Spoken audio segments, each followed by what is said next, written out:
Welcome back, everybody. It's Sport Federation TV. It's great to have you along. Of course, you're watching Cape Town TV, DStv channel 263, where, of course, every week we talk about sport in the Western Cape, across the districts, and, of course, in the Western Cape province, and a number of sport codes, of course, involved with the Sport Confederation and the various district sport councils. It's been 2 difficult years in terms of crossing, or at least talking about sport, and it's been a tough 2 years for sport. In fact, many sport codes over the last 2 years have been managing to speak to us online. One of the sport codes that has been particularly active in the space and making sure that they keep engaged with their members to date has been Western Cape Kickboxing. He's been in the studio with us many times before, but we haven't physically had him in studio for a long time. Now we do. Finally, Josh Cloete, president of Western Cape Kickboxing. Josh, great to have you back in studio. JP, thank you so much to have us here. I mean, Western Cape Kickboxing has always been looking forward to be on the Federation TV. And like you said, 2 years has been gone. And yeah, we are here.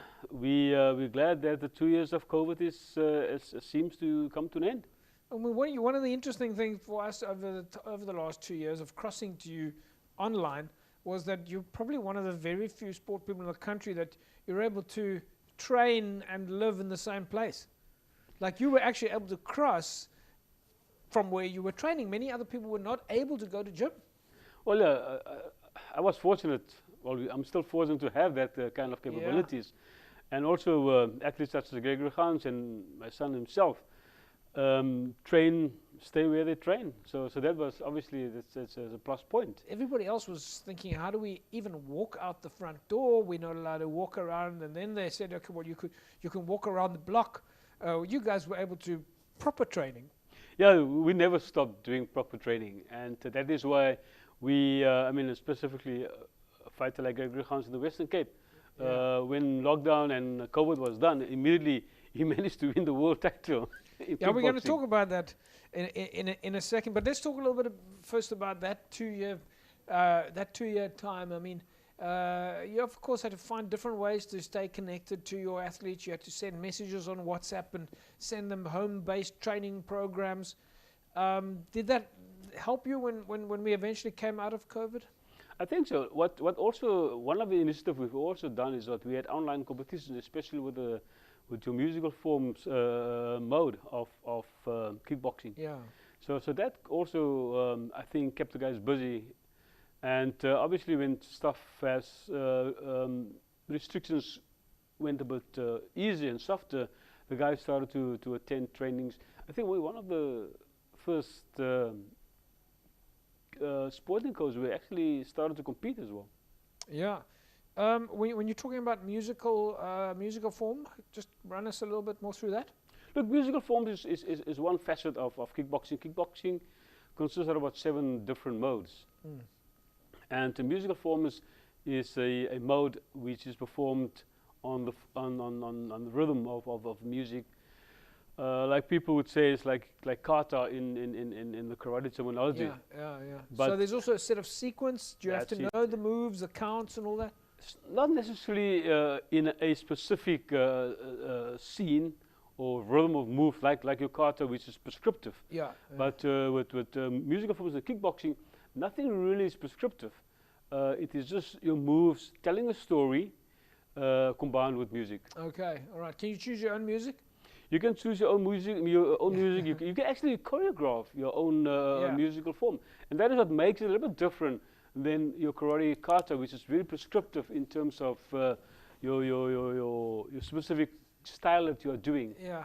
And that again, it makes the kickboxing musical form so exciting, because the athlete can literally create and choreograph his own sequence.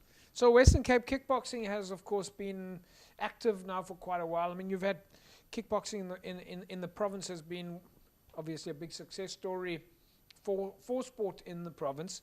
And you, over the last few years, have also hosted a couple of interesting events. I know that at one stage you had Turkey competing here from at Grand West. An activity point of view, have you guys managed to stay active? We know we've spoken to kickboxers in Eden and Overberg, and we know you've been working on the West Coast area. Have the various districts also been able to stay active? Yes, I think all our district has been relatively active at least the last year or two. In such a way that in 2022, this year, we were the very first time we actually took a Western Cape kickboxing team to the South African Championships, consisting of the various districts. So we are getting there. The West Coast are slowly getting to where it needs to be. Yeah. Eden very strong at this particular point of time as well, and we are getting Overberg and also Cape Winelands also on the level than before COVID-19. So you talk about the Western Cape kickboxing side. I see you proudly wearing the Western Cape kickboxing colours. You're one of the few federations so far that is actually wearing the emblem. This is, of course, the provincial colours like I'm wearing, which is, if you were playing for South Africa, you would be wearing the Protea colours. Did you have a whole team of provincial athletes kitted like this? Yes, our team was between 50 and 60 members. That's including officials and obviously the various managerial personnel. Yeah. So it looked beautiful. I mean, we went together as a team, all in the blues. A hawk on during the national championships, all in the blues. It was fantastic. It was eye-opening for the rest of South African kickboxing to see this. I don't think many of them expected it, but it was just something we had to do. We had to showcase Western Cape. Yeah. And we thought that would be the appropriate platform to do that, and we absolutely wowed the people, and maybe a little bit of jealousy in there, but but we don't care about it because it was time for Western Cape to exhibit itself. And the athletes, I mean, do they then have a feeling that when you're wearing these colours, provincial colours, that they are the top in the province? Absolutely. I mean that feeling definitely came out. And it's a feeling that needed to come out for a long time. It's very difficult for athletes from the kickboxing side to compete during sports awards and not having a Western Cape colours. Yeah. But they've been at nationals, but they haven't feel what it is to be dressed in the Western Cape attire. So I think this year it was difficult. It was really made a difference in that perspective. And you say then that there's a sense of provincialism, there's a sense of unity amongst the athletes. I mean, I'm assuming people would have traveled together, you're wearing the kit, you see the team movement, you see the athletes are bonding with each other. Yeah, look, and that is the real good thing of the team bonding situation, having them all together, And again, it was the first time for the Western Cape and Western Cape athletes to actually achieve that. And we had some of the athletes that from other provinces also, because they have never seen this. Yeah. And of course we received a lot of compliments in terms of our attire, how it looks, and obviously also how the athletes were dressing themselves during the national championships. Folks, you're in studio here with me, and of course the president of Western Cape Kickboxing, Josh Cloete, proudly talking about the Western Cape provincial emblem, and the tracksuit that he's wearing is of course the official kit, the official colours for the provincial team. So when you see these athletes or teams, you know that they have officially received colours and that those are your best in the province. When we come back from the break, we'll carry on talking to Josh, find out a little bit more about kickboxing itself, from the club structures, the different weight divisions, and how you go about competing in kickboxing. Don't go away, we'll be back in a sec.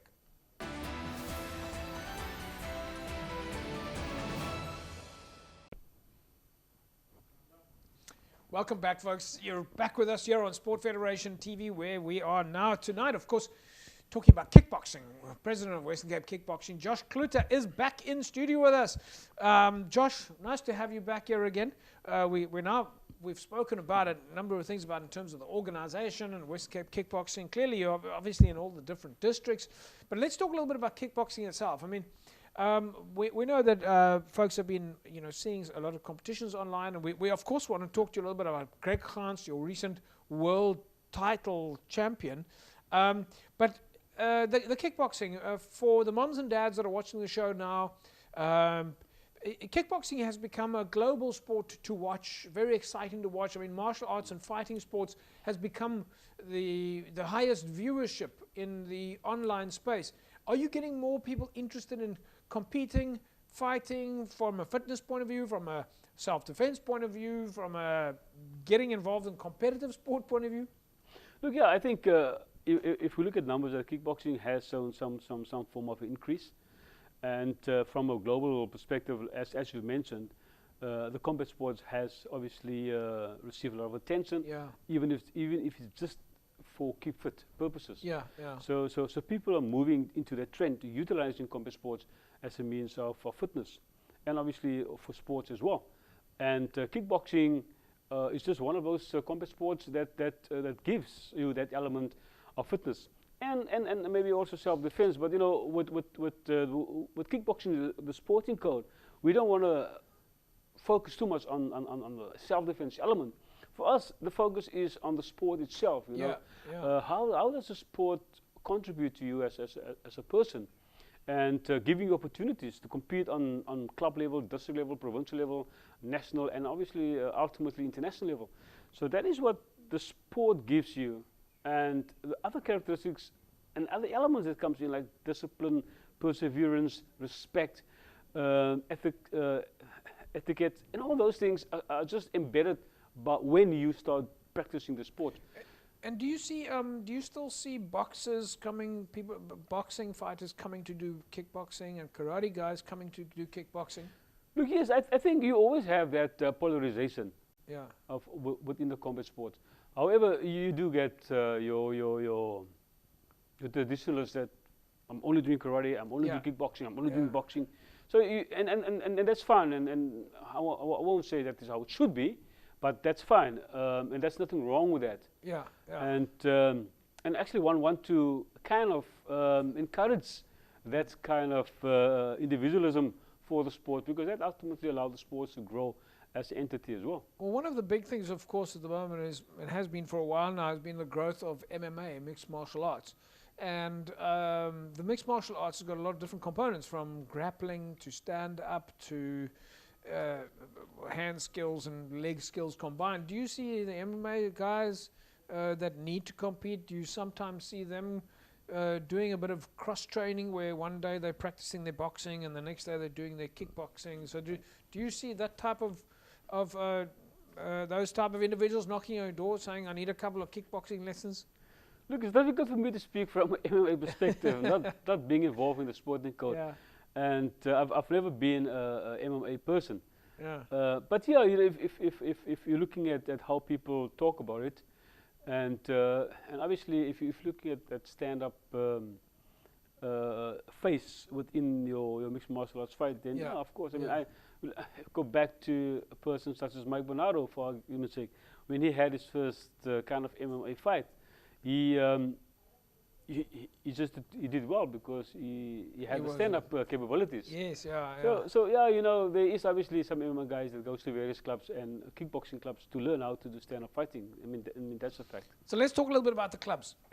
If I'm somebody out there, I'm a mom or a dad, and I want my my child to start kickboxing, or I'm an adult and I want to start kickboxing. Obviously, the starting point is the clubs.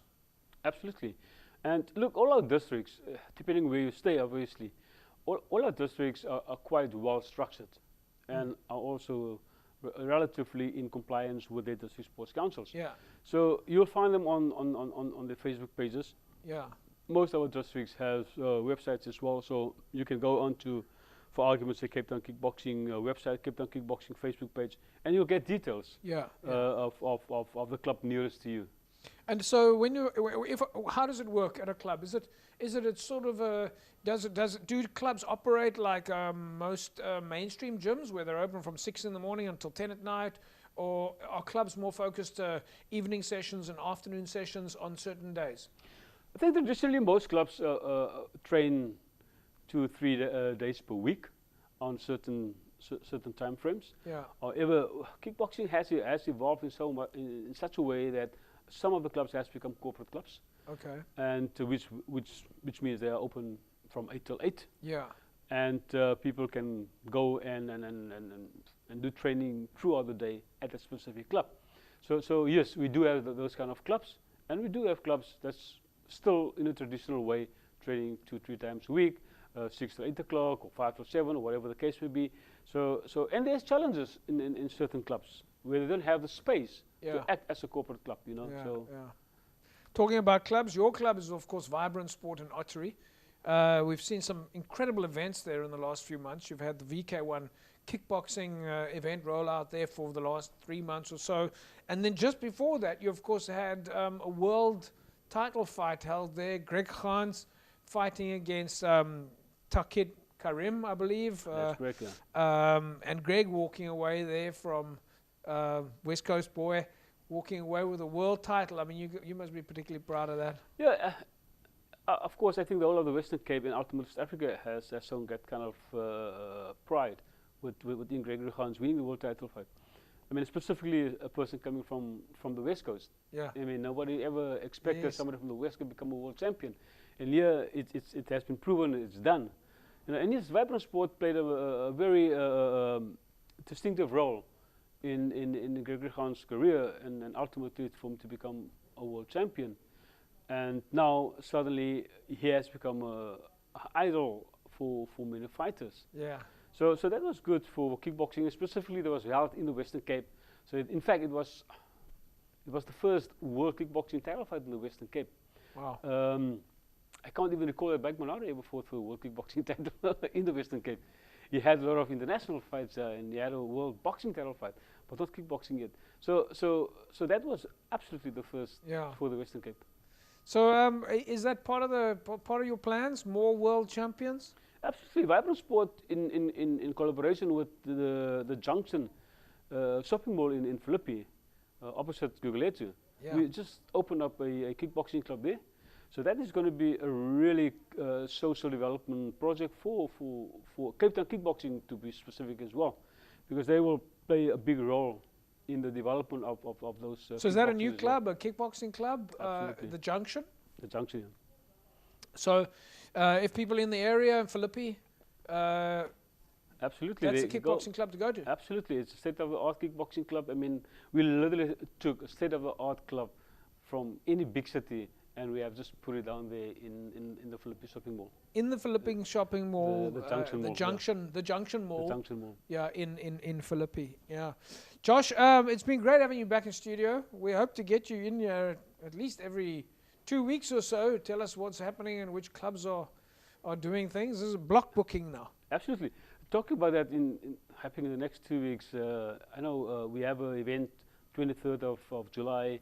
That is the Cape Storm. I think it's presented by a club in Melbourne. So, but that's happening at Vibrant Sport on the 23rd of June. So what we have done now with Vibrant Sport has also done is to assist clubs by providing them with venue and that kind of logistics. Yeah. So make it easier for other clubs also to start doing events. So this is Cape Storm kickboxing event? Yes. Where will this be? That will be at Vibrant Sport. At Vibrant Sport? Yeah. And who's going to be participating? Well, all participants from the Western Cape are obviously invited. Okay. The event is organized by Dave Venter. So it is his event. I think he's been having it for a while. Yeah. So it is, and I mean when clubs in Cape Town, specifically Cape Town, when they have challenges, Vibrant's coming up and Vibrant assists with it. Okay. Josh, just quickly, just tell us Cape Storm, when, where, who's participating? Cape Storm, 30th of July. Yeah. And the event is obviously open to everybody within the Western Cape. And one could normally expect anything between 30 and 60 athletes on that event. So it's Cape Storm. It's another kickboxing event than in the Western Cape. At Vibrant Sport in Ottery. Absolutely. On the 30th of July. Yes. Best kickboxers in the province, I'm assuming? Well, yeah. Well, what you're hoping for. Well, we're always hoping for that. And again, we have the 3 different modes of kickboxing that will take place there. It will be your light contact kickboxing, semi-contact kickboxing, kick light, as well as your ring sports. Okay, so light kickboxing, full contact kickboxing, ring sport kickboxing. You don't have to explain that to me. Explain it to me quickly, because I Right. So we've got tatami sports consisting of your semi-contact kickboxing, Right. your light contact kickboxing, and your kick light. Those are modes that take place on the tatami, which is the mat. And then you have your ring sports. I think in the ring sports we'll only have your low kick kickboxing and your K1 kickboxing. Okay. And then, of course, there's musical, but that's not on the day. That's not going to be on the day. All right. Folks, we've had a couple of lessons in kickboxing today. Josh Sports, president of Western Cape Kickboxing. Josh, thanks for joining us. We're looking forward to get you back here as soon as possible. Absolutely, happy. We're always here. Yeah. So there you heard firsthand about the event then at Vibrant Sport, Cape Storm on the 30th of July. 3 different forms of kickboxing taking place. So get down there. It's going to be great fun. Open to the public, and maybe you can get to meet the world champion kickboxer Greg Hans, who in fact also hails from the Vibrant Sport Kickboxing. He's originally from the West Coast, but now he's at Vibrant Sport in Otteria in Cape Town. Folks, we'll take a break. When we come back, we'll carry on talking about sport in the province. Back in a sec.